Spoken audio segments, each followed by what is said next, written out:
मेरे प्रिय दर्शकों नमस्कार। प्रिय दर्शकों, ऋषि ज्योतिष में मैं आपका दिल से स्वागत करता हूं और आपको बहुत धन्यवाद देता हूं कि आप मेरे वीडियो बड़ी उत्सुकता से देख रहे हैं। भाई आग्रह भी आपसे करूंगा क्योंकि मैं आपका मार्गदर्शन करता हूं, आप मेरे दर्शक हैं।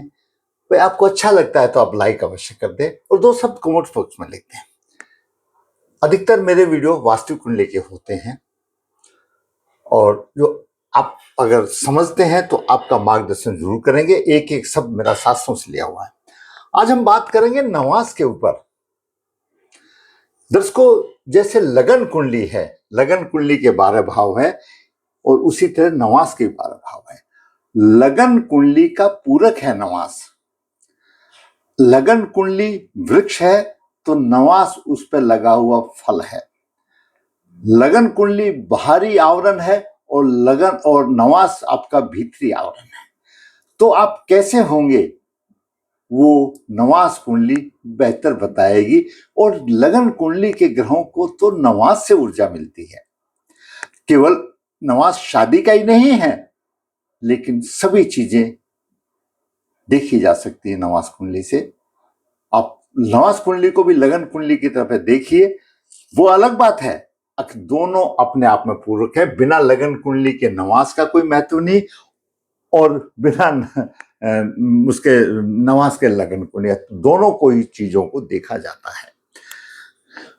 तो हम बात करेंगे, जैसे लगन कुंडली का लगन और लग्नेश का महत्व है, उसी तरह से नवास कुंडली का जो लगन बनता है, उसका स्वामी बनता है, उसका भी महत्वपूर्ण उसी तरह से है जितना लगन कुंडली में लगन लग्नेश का है।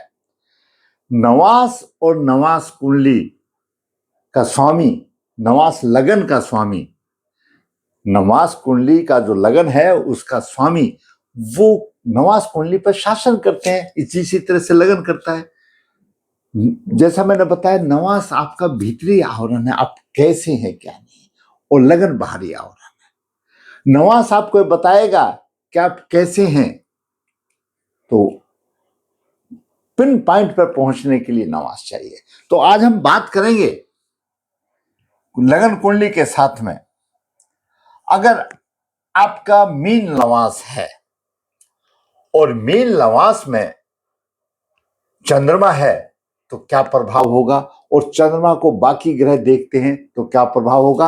आप अपनी कुंडली उठा के देखिए कि आपका नवास किस राशि का है और आपका उसमें चंद्रमा है तो बहुत ही उत्तम है। उसको कौन सा ग्रह देख रहे हैं। तो मैं आज बात करूंगा मीन नवास में चंद्रमा।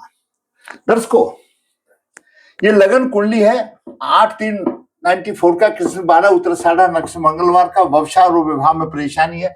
कर्क लगन की कुंडली है और चंद्रमा यहां पर 10वें भाव में है, मकर राशि हो गई, और गुरु भाग्य भाव का स्वामी 4th भाव में, गुरु का शुक्र का राशि परिवर्तन योग है, और एकादश भाव का शुक्र उच्च राशि में, धन की कोई कमी नहीं।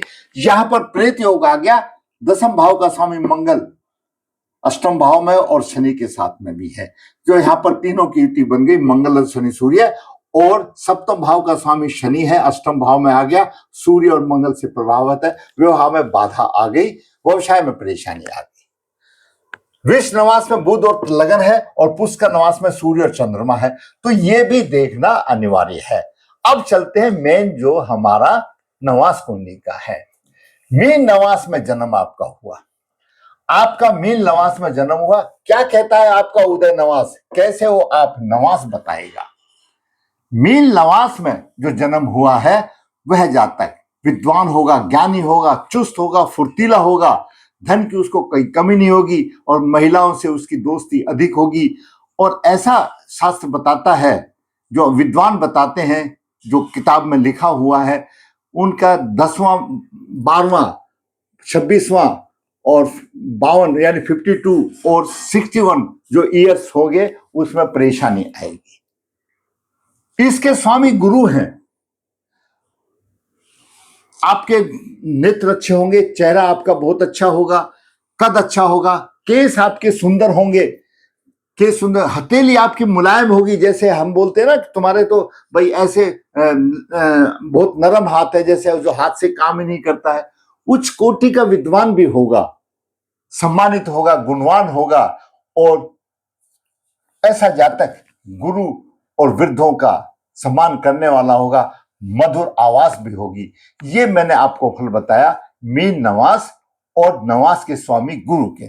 अगर नवास में चंद्रमा हो, पहली बात तो लगन चंद्रमा है और नवम भाव में मीन राशि है, तो चंद्रमा चला गया तो भाग्यांश में चला गया, भाग्य की राशि में चंद्रमा चला गया, मीन राशि में चंद्रमा चला गया।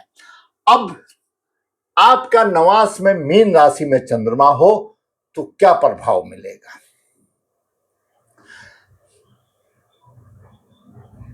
सूर्य अगर उसको देख रहा है, मीन राशि में चंद्रमा है, आप देखो आपको उसको सूर्य की उसके ऊपर दृष्टि है, तो अगर सूर्य उसको देख रहा है तो सबका आदर करने वाला होगा, प्रत्येक विषय का ज्ञाता होगा, प्रत्येक विषय का ज्ञाता होगा, वो धर्म और उच्च पद पर आसीन होगा, उसमें कोई दो राय नहीं। आप अपनी कुंडली देखिए, अगर यहां पर मंगल देख रहा है, जैसे चंद्रमा यहां है, मंगल यहां पर है, मंगल आपको देख रहा है, तो ऐसे जातक हथियार, झगड़ालू यानी सेना पुलिस के आदि में अच्छे कामयाब होते हैं और उच्च पद सम्मान की प्राप्ति करते हैं। और मीन नवास में चंद्रमा हो और बुध भी देखे तो बुध तो बुद्धि है, वाणी है, कारक है, विनोदी स्वभाव का होगा, हास्यमय स्वभाव का होगा, उच्च पद मिलेगा, उसमें कोई दो राय नहीं।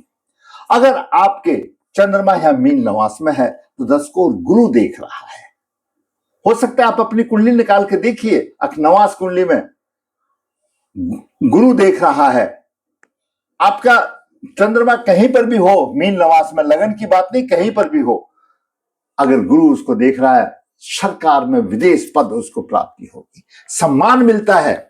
और गुरु तो धन का कारक है, सम्मान का कारक है, अध्यात्म का कारक है, ऐसा जातक अध्यात्म से भी भरा हुआ होगा, पाप यानी पवित्र हृदय होगा उसका। अगर ऐसे चंद्रमा को, जो मीन नवास में हो, चंद्रमा को आनंद और प्रेम रहेगा, अच्छा उसको सुख मिलेगा। शनि अगर देखता है तो शनिदेव अगर ऐसे देखते हैं चंद्रमा को, यानी मीन राशि में कहीं भी चंद्रमा हो नवास कुंडली में और शनिदेव देखे उसको, तो दानी होगा, ऐसा जातक बहुत दान करने वाला होगा, उदार प्रवृत्ति का होगा, गुणवान भी होगा, लेकिन थोड़ा सा जो बड़े आदमी है ना, जो ताकतवर है, उनसे थोड़ा भीरी किस्म का भी होगा। तो ये नवास के गूढ़ रहस्य हैं जो मैंने आपको छोटे तौर पर बताए। अब इसमें यहां पर मैंने बताया था व्यवसाय और विवाह में परेशानी, तो यहां पर व्यवसाय में परेशानी आई, लेकिन नवास में जाकर के व्यवसाय अच्छा हो जाता है, तो उसको अच्छा व्यवसाय मिलेगा, अच्छा व्यवसाय मिलेगा।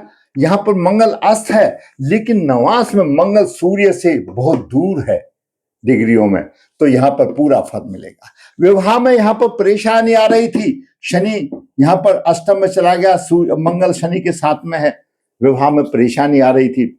और नवास कुंडली विवाह के लिए तो प्रमुख बात है, यहां पर विवाह का कारक शुक्र राहु के साथ पीड़ित हो गया, ये परेशानी आ गई।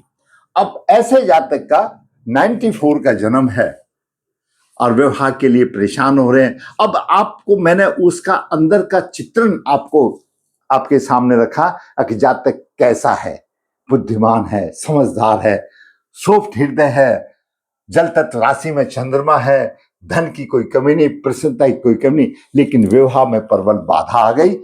प्रेत योग है यहाँ पर, इनके कोई पुरुष अतृप्त योनि में है, उसमें कोई बात नहीं, लेकिन शुक्र और राहु के साथ ये युति बन गई, तो पूर्व जन्म की स्त्री का श्राप है। ऐसे बालक की शादी होने में बड़ी कठिनाइयां आती हैं, और इसलिए मैं बोलता हूं अपने लगन कुंडली का जब मैं बताता हूं कि भाई षडवर्ग देख करके उपाय करना चाहिए, क्यों षडवर्ग का बहुत ही महत्वपूर्ण है। लगन कुंडली के बाद नवास का तो महत्वपूर्ण है ही है, तो अब ऐसे उसको ये शापित कुंडली हो जाती है, विवाह में परेशानी आ जाती है। तो वही मैं बोलता हूं, हमेशा मेरे से प्रश्न करते हैं कि गुरुजी आप उपाय, भाई षडवर्ग करके उपाय देख करके आप उसकी गणना करके उपाय करो, एक ही बार में हो जाएगा। पितृदोष निवारण करो। गुरु और राहु का ये जो शापित योग आ गया है, शुक्र और राहु का शापित योग आ गया है, जो स्त्री का श्राप है, ये जब तक दूर नहीं होगा आपकी इच्छाएं पूरी नहीं होगी। अगर आपकी शादी भी हो जाती है, ऐसे विषय तो मैंने देखा है कि लोग मेरे पास आते हैं, उनका दाम्पत्य जीवन नरक तल जाता है और बाद में तलाक की स्थिति पे आ जाती है। तो मैंने आज आपको बताया कि मीन नवास में जन्म और आपका क्या कहते हैं नवास आपको बताएगा आप कैसे हैं। अगर आपको मेरा वीडियो अच्छा लगा तो आप लाइक कीजिए, शेयर कीजिए, जिन चैनल सब्सक्राइब नहीं या सब्सक्राइब कीजिए ताकि आने वाली भी वीडियो आपको मिलती रहे, आपके ज्ञान की वृद्धि हो। धन्यवाद।